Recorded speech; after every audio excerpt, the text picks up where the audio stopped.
이번 주제 발표는 일반적으로 국민들이 신종 코로나 바이러스에 대해서 우려하고 있는 여러 가지 의학적 상식의 기반이 사실은 과학적 지식인데, 이러한 과학적 지식에 있어서 우리가 신종 코로나 바이러스의 출현과 앞으로의 전개 양상, 그 이후의 양상들을 한번 같이 고민해 볼 수 있는 자료를 제공하고자 말씀드립니다. 제가 코로나 바이러스를 한때 공부를 하기는 했지만, 그리고 사스와 메르스를 거치면서 기본적인 지식들을 조금씩 쌓아는 왔지만, 신종 코로나 바이러스에 대해서 알고 있다면 저희가 이런 토론회를 가질 필요가 없겠죠. 그래서 오늘 제가 말씀드릴 수 있는 부분은 코로나 바이러스라는 것 자체에 대한 저변 인식이 필요하겠다라는 생각이 들었고요. 그리고 실질적으로 감염병 문제에 대한 대응이나 다른 의학적 추이 이런 것들은 다른 두 분의 명망 있는 주제 발표자께서 잘 다뤄주실 것이기 때문에 저는 그분들이 말씀하시는데 혹시 도움이 될 수 있는 보조적인 역할을 할 수 있는 과학적 사실을 기반으로 소개를 드릴까 합니다. 신종 코로나 바이러스의 특성의 일부와 발생 과정은 코로나 바이러스 전체의 지식으로부터 출발을 할 거라는 생각이 듭니다. 코로나 바이러스의 분류 체계하고 그리고 간단하게 이 친구들이 현재 우리가 겪고 있는 것들이 어느 동네에 속해 있는지 정도만 간단하게 보여드리는 그림입니다. 바이러스 자체는 핵산으로 구성된 유전체가 굉장히 중요하죠. 물론 모든 다른 생명체도 마찬가지일 겁니다. 생명 현상을 갖는 것이란 모두 그럴 테니까. 그래서 DNA를 핵산으로 가지고 있는 것과 RNA를 핵산으로 유전체를 만들고 있는 큰 두 가지 부류로 대별할 수 있습니다. 하지만 RNA 바이러스는 조금 더 세분화될 수 있는데, 그 이유는 이중나선보다는 단일나선이 많고, 단일나선이 많다 보니까 극성이 좀 다른 그런 부분도 있습니다. 어쨌거나 이런 전체를 여러분들이 다 이해하실 필요는 없지만, 코로나 바이러스는 RNA 바이러스 중에서 가장 진화적으로 혜택을 보고 있다. 세상에서 살아가는데 가장 유리한 쪽의 유전체를 가지고 있다라고 종종 표현되는 플러스 센스의 RNA를 가지고 있습니다. 이것을 유전체로 하게 된다면 바로 세포 안에 들어가서 즉각적으로 전사 작업부터 다시 거쳐야 되는 것이 아니라 번역부터 시작해서 바로 단백질 활동으로 들어갈 수 있다는 뜻이 되는 것이죠. 그 중에서 코로나 바이러스는 지질 이중층으로 덮여 있는 외피막형 바이러스라고 부릅니다. 이 지질 이중층은 저희가 가지고 있는 세포막과 거의 유사한 성분이 되겠습니다. 바로 이것 때문에 여러분들이 손 세정제나 알코올 소독이나 이런 것에서 훨씬 유리하게 코로나 바이러스를 제거할 수 있는 것이죠. 만약에 그렇지 않다면 여러분들이 현재 사용하시는 70% 알코올 혹은 손 세정제로 10초, 20초 정도 담그는 것만으로는 많이 부족하게 됩니다. 이런 점에서는 조금 다양한 점이죠. 이 친구들이 관여한 부분은 지금 여러 가지 계통 분류학상 그런 체계가 있습니다만, 코로나 바이러스 전체를 하나의 과로 표현을 한다면 이 과에도 여러 종류의 나머지 악과 그리고 그 밑에 하위 분류 체계도 여러 가지가 있습니다. 일반적으로 저희가 부르는 코로나 바이러스는 코로나 바이러스 악과에 속합니다. 그 중에서 우리는 이들을 네 가지의 커다란 그룹으로 나누게 되는데, 알파, 베타, 감마, 델타로 나누고 있습니다. 얼마 전까지는 감마까지 나누고 몇 가지를 아직 분류를 못했기 때문에 조금 혼동이 있을 수 있습니다만, 최근에는 정리가 돼서 네 가지 그룹으로 나눠주고요. 저희가 지금 오늘 톡하고자 하는 부분들은 이 베타 코로나 바이러스라고는 이 그룹이 되겠습니다. 이 베타 코로나 바이러스의 그룹도 사실은 A, B, C, D 다시 네 그룹으로 나누게 되는데, 사람을 감염하는 그리고 사람과 동시에 다른 포유류를 감염하는 종류들의 코로나 바이러스는 모두 알파와 베타 그룹에 속합니다. 감마하고 델타를 이야기를 하고 있지만 대부분 감마하고 델타는 조류가 중심이고요. 가끔씩 포유류도 들어있습니다. 아마 여러분들이 예상치 못한 것 중에 하나라면, 여러분들이 예뻐하시는 벨루가라는 고래가 있습니다. 하얀색 고래죠. 이런 고래에서도 역시 코로나 바이러스가 존재하고 상당량의 바이러스를 해수해서 방출하기도 합니다. 저희가 겪었던 어려운 기억 중에 하나가 이 사스 코로나 바이러스라고 하는 것인데, 역시 베타 코로나 바이러스의 B그룹에 속해 있습니다. 메르스는 같은 베타 코로나 바이러스지만 세분화돼서는 C그룹에 속해 있습니다. 그 외에 저희가 친숙한 바이러스가 몇 가지가 되어 있는데 알파 중에서 그리고 베타 중에서 각 2가지씩 일반 감기를 겨울철에 주로 일으키는 바이러스 4종류가 확인이 되어 있습니다. 제일 먼저 발견된 것들은 1960년대 중반이지만 나머지 일반 감기 바이러스도 2005년, 4년이나 되어서야 비로소 확인이 됐었고 이것은 사스의 에피데믹이 매우 큰 역할을 해준 것으로 저희가 이해하고 있습니다.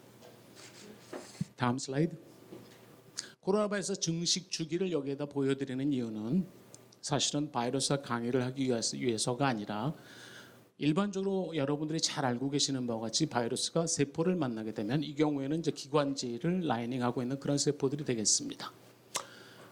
바이러스가 들어오게 되면은 수용체라고 하는 것과 만나게 됩니다. 여기에 보여지는 수용체는 G의 코로나 바이러스를 대표로 예로 든 것이지만 일단 수용체와 만나야 침투가 가능하고 들어오면 이들을 유전체를 보호하고 있던 껍질을 벗어 던지고 그 안에 있는 플러스 극의 RNA가 세포질로 들어오게 됩니다. 이 RNA를 기반으로 해서 이 유전체 전체를 여러 가지 방법으로 전사와 복제 그리고 번역에 사용해서 여기에 필요한 새로운 자손 바이러스들을 위한 단백질을 번역하고 또 자손 바이러스들을 위한 유전체를 또 생산해서 궁극적으로 다시 포장해서 바깥으로 방출되는 경로를 겪게 됩니다. 여기에서 2가지 부분에 초점을 맞출 필요가 있는데요. 하나는 수용체라고 하는 요 세포의 표면 단백질입니다. 이 수용체가 얼핏 보면 그냥 수용체인가 보다 하지만 사실은 어떤 바이러스가 어느 세포에 들어갈 수 있는가라는 것을 결정짓는 아주 중요한 부분입니다. 결국 지금 신종 코로나 바이러스든 사스 코로나든 메르스 코로나든 이 수용체가 어떤 것이냐에 따라서 그리고 저희 몸에 들어올 수 있는지 없는지 여부를 결정할 수 있기 때문에 우리는 수용체가 숙주 범위를 결정하는 주요 인자라고 표현합니다. 바로 이 숙주 범위가 결정될 수 있는 인자이기 때문에 이 수용체에 바이러스가 붙을 수 있느냐 없느냐의 문제, 얼마나 강할 것이냐, 얼마나 약하게 붙을 것이냐, 아예 전혀 붙을 수 없느냐, 이 3가지의 큰 그룹으로 나눠서 본다면 이것이 한 동물종에서 다른 동물종으로 점프가 가능한 바이러스인지 지금 저희가 관심을 갖고 있는 그 부분과 아주 밀접하게 연관된 부분이 바로 이 수용체에 관한 부분입니다. 궁극적으로는 여기를 잘 차단하면 바이러스의 침입을 막을 수 있는 좋은 위치 중에 하나이기 때문에 항바이러스 제제를 개발하는 중요한 포인트이기도 합니다. 2번째로는 유전체를 복제하는 방법인데 바이러스의 유전체가 다양하고 종류도 다양하고 그들이 살아가는 숙주도 다양하기 때문에 사실은 굉장히 많은 다양한 방법들이 있겠지만 코로나 바이러스의 유전체 복제는 특별히 그 중에서도 우리를 많이 골치 아프게 만드는 것 중에 하나가 되겠습니다.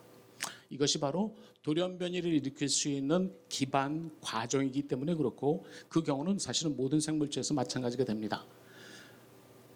놀랍게도 돌연변이의 발생률은 생각보다 그렇게 높지 않습니다. 이 경우에 염기서열 하나하나가 바뀌는 돌연변이를 얘기한다면 그것을 저희가 주로 점 돌연변이라고 표현하는데 다른 RNA 바이러스와 비추어 대단히 높을 것 없고요. 여기에는 10의 마이너스 3승 정도라고 표현이 되어 있지만 구체적인 내용은 설명하지 않겠습니다. 일반적으로는 저희가 대충 10의 마이너스 4 정도로 보고 그리고 다른 RNA 바이러스도 그와 같은 수준에 머물고 있다는 점이 특이한 부분입니다. 그런데 이 코로나 바이러스의 복제 전략이 하필이면 다른 바이러스들과 달리 매우 높은 재조합을 일으킬 수 있는 기술을 가지고 있습니다. 그래서 여러분들이 지금까지 들어본 사람 포유류 바이러스들 그리고 일반 감기를 포함한 사스나 메르스 모두 다 그리고 어쩌면 이번 신종 코로나까지 전부 재조합 결과물입니다. 여기 나와 있는 사례들이 마찬가지죠. 다음 슬라이드. 그래서 이들이 가지고 있는 유전체를 본다면 굉장히 복잡하게 많은 것들이 나와 있지만 전체적으로 그들을 복제하는 데 필요한 효소가 매우 크고 그들이 가지고 있는 기능도 다양하게 존재하는데 적어도 16가지의 세부적인 지인으로 나누어진 것이 한 덩어리로 말씀을 할 수 있겠습니다. 그리고 나머지들이 이러한 정도들의 몇 가지 단백질들이 존재하고요. 여기에서 독특한 사실 중에 하나는 RNA 바이러스는 DNA 바이러스와 다르게 복제할 때 뭔가를 잘못 끼워 넣더라도 다시 교정하는 능력이 매우 떨어지는데 코로나 바이러스는 그 교정 능력을 갖추고 있다는 점이 특이할 만한 점입니다. 그래서 유전적 가소성이 매우 넓기 때문에 사이즈가 큰 데다가 자신들의 유전자를 변화시킬 수 있는 공간이 넓다는 뜻이 되겠죠. 따라서 종류별로 다양한 유전자 구성과 배치가 가능할 수 있다는 뜻이고 불연속적인 복제와 전사 때문에 재조합 비율이 높고 특히 바이러스와 숙주의 오랜 진화 역사를 가담했을 때 종래 다양성과 숙주 범위가 넓고 이동 가능성이 높으며 신종 출현 가능성은 사실 저희가 지금 놀라고 있지만 거의 상존하고 있다고 생각하시면 문제가 아닙니다. 다음 슬라이드. 요거는 그 중에 한 몇 가지 예를 보여드린 거고요. 사스, 메르스, 그리고 일반 감기 바이러스인 코로나, 그 다음에 최근에 나온 SADS 코로나까지 모두 다 재조합 바이러스의 결과물이다라는 것을 보여드리기 위해서 가져왔습니다. 2019년도에 나온 거고요.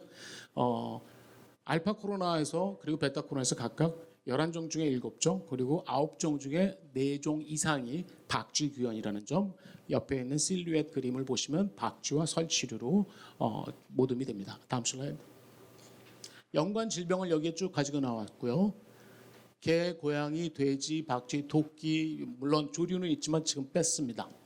그리고 사람에 감염하는 바이러스, 코로나 바이러스들을 정리를 했었고요. 이 도표를 제가 가져온 이유는 굉장히 많은 다양한 종류의 포유류가 감염된다는 것, 사람이 감염되는 것까지를 포함해도 대부분 이들은 호흡기 감염을 1차적으로 출발한다는 것, 그리고 호흡기 감염 못지않게 소화기 감염이 거의 동반되는 것들을 자주 볼 수 있다는 것. 다시 말하자면 엊그제 분변 감염에 대한 위험을 많이 얘기했었는데 사실은 이 이야기는 코로나 바이러스 학계에서는 아주 일상적인 이해입니다. 따라서 이러한 감염 장기가 어떤 곳이냐에 따라서 저희가 예측할 수 있는 전파 경로들을 충분히 뒷받침할 수 있는 과학적 팩트가 되겠죠. 다음 슬라이드. 코로나 바이러스의 수용체 인식 패턴에 대한 이야기를 제가 하려고 가져왔지만 이 이야기는 다음 슬라이드.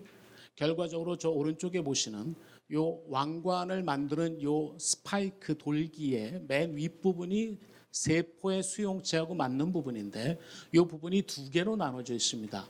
이 두 개로 나눠진 부분 중에 하나가 CTD고 하나가 NTD라고 부르는데 이 CTD와 NTD가 단백질과 당을 번갈아 가면서 혹은 함께 혹은 선택적으로 코로나 바이러스의 종류에 따라 움직이는 것을 볼 수 있습니다. 그 말은 뭐냐면 그들이 굉장히 플렉서블하다는 뜻이죠. 이걸 우리는 듀얼 RBD 구조라고 부르는데 복수적 결합을 갖지만 비교적 약하다는 것을 알 수 있고 이 중에 하나가 종간 장벽을 이동할 수 있는 포텐셜을 가지게 됩니다. 즉 동물에서 사람으로 이동하는 것이죠.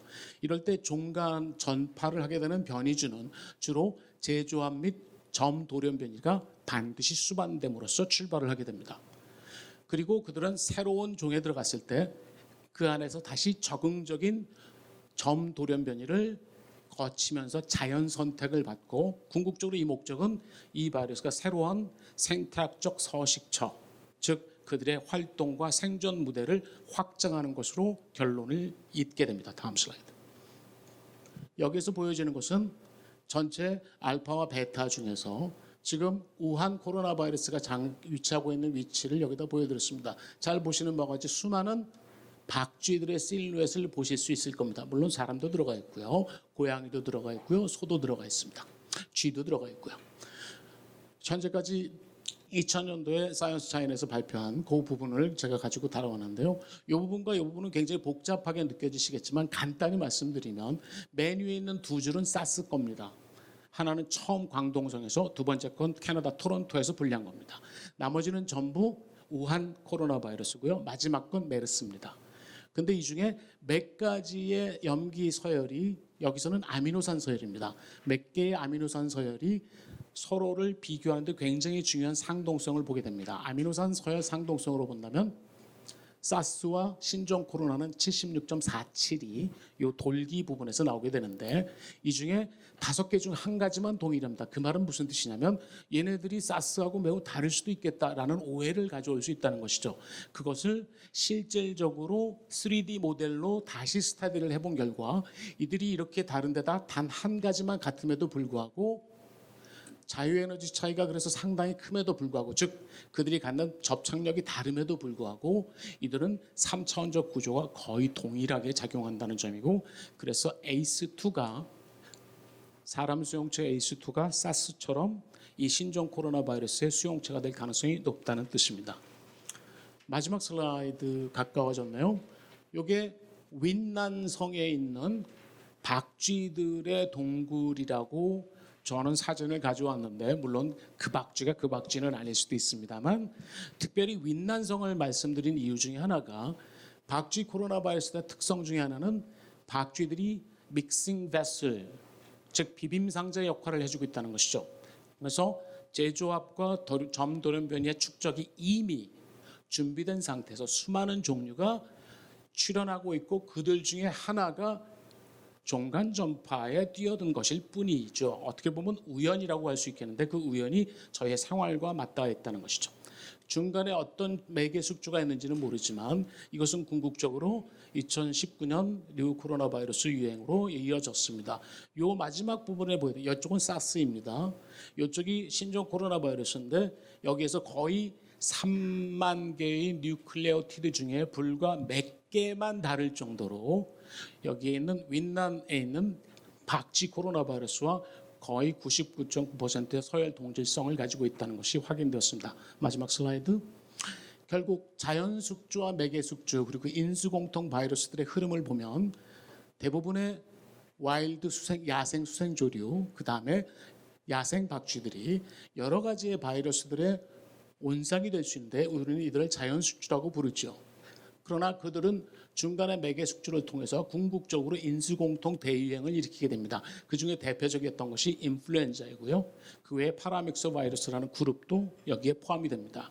이제 저희가 포커스가 되는 부분은 결국 코로나 바이러스 이야기인데 이미 상당 부분 나온 것 같지만 아직도 이 밑에는 여러 개가 지금 줄을 서 있을 거라는 게 코로나 바이러스 학자들이 생각하고 예상하는 바고요.